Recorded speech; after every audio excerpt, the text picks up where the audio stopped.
Bismillah ar-Rahman ar-Rahim. In the name of Allah, most gracious, most merciful. We were talking about the origin of human rights. It's very clear that any person has some rights. This is something that nobody can deny it. From the beginning of the creation, the history, throughout the history and all communities, the thinkers and the knowledgeable people, they have written a lot of books about human rights. We also agree and accept that any person in any society, in any community, he has some rights. But the main question is that who has granted them these rights? To be honest, up to now, no school of thought, no school of philosophy or law have given a very convincing and logical answer to this question. No school. We don't know any school who has given a very logical answer, reasonable answer to this question. Some have said that the nature has given. What do you mean by nature? Is there any existence for that? What do you mean by that? The ultimate answer which is given up to now is something that we call it the social agreement, the social contract.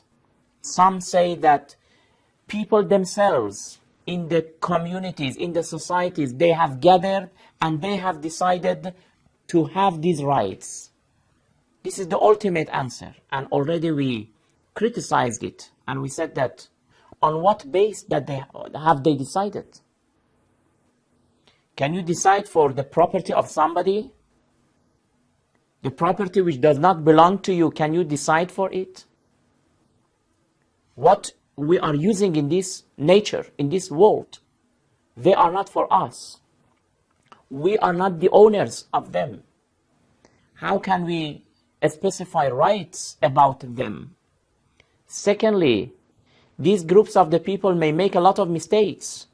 And this is why that every 10 years, 5 years, they change their ideas.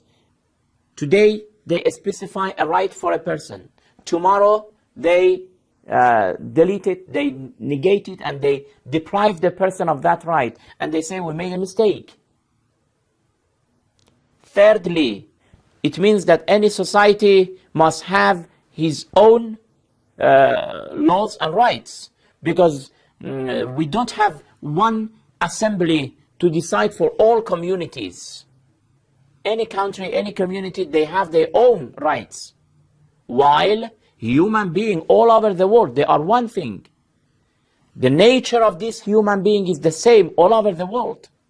But different legislations, different laws, different regulations, because different thinking. There is no, in fact, consensus that what are the fundamental rights of human being. The only convincing and reasonable answer given up to now belongs to religion of Islam. From the Islamic point of view, the one can grant us these rights who is the owner of us. The one can legislate for us who has created us. And that is Allah the Almighty.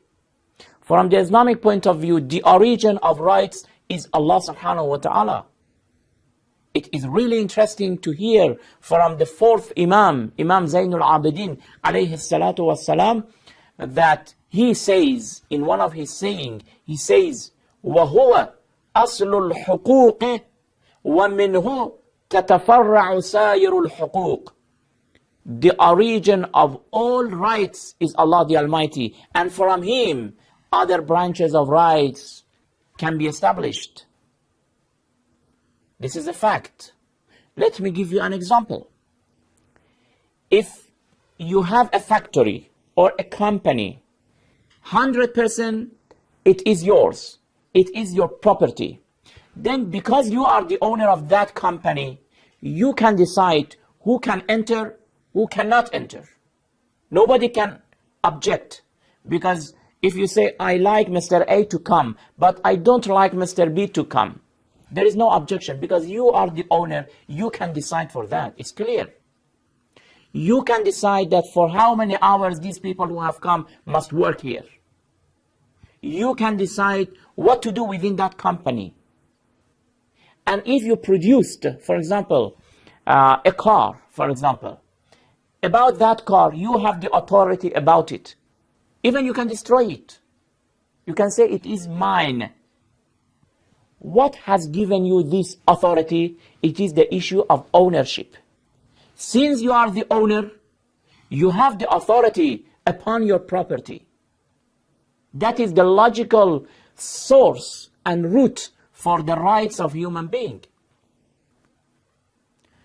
All schools of philosophy must, in fact, bow down and must show their humbleness for this logical reason that the ownership of Allah the Almighty towards His creatures, that is the main reason that He has the authority to legislate for us. He is not only He is the owner of the world, but also He has created us. Since He has created, He has given us and granted us the life. Our life is in His hand.